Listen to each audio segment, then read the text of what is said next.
We turn to the biggest story nationwide. Affirmative action struck down. Schools can no longer consider race as a factor in college admissions. The U.S. Supreme Court issuing this landmark ruling today that race-conscious admission policies at UNC Chapel Hill and Harvard violate the Constitution. Specifically, according to the majority opinion, those programs violate the Equal Protection Clause of the 14th Amendment. Now, the ruling was 6-3 along ideological lines, with the 6 conservative justices in the majority. Chief Justice John Roberts writing the majority opinion saying, quote, "The student must be treated based on his or her experiences as an individual, not on the basis of race." The dissenting opinion said the ruling rolls back decades of progress. UNC's chancellor weighing in on this, saying that it's not, of course, the decision the school was hoping for. And the UNC system president saying that they are, quote, closely reviewing today's decision. WRAL's Monica Casey joining us live now. She's in Chapel Hill with more reaction to the ruling today. Monica.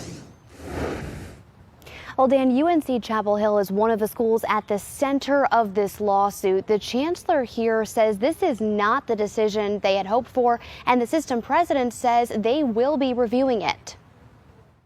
Andrew Brennan has been part of the debate over affirmative action for years. The 2019 UNC graduate testified in a lower court about the positive impact of the admissions process.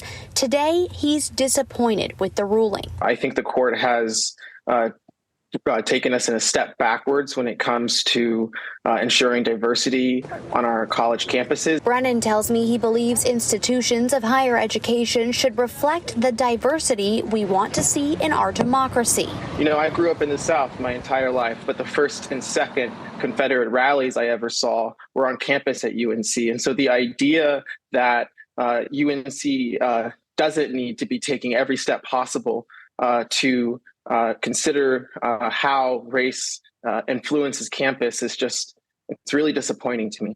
We shouldn't be emphasizing race in any category. Kenny Hsu is a board member of Students for Fair Admissions, a group that is against affirmative action. They argued schools were improperly passing over some white and Asian students in favor of Black and Hispanic students. What this means is that UNC can't use race preferences in admissions anymore. I think this is a great thing for the state of North Carolina. That means that they have to admit based on merit, grades, SAT scores, a personal essay.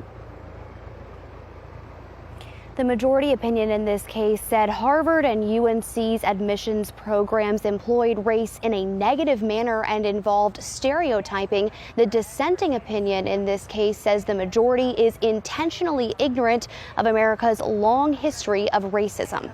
A lot of conversation left to have, of course, on this. Monica Casey reporting live for us in Chapel Hill. Thank you, Monica.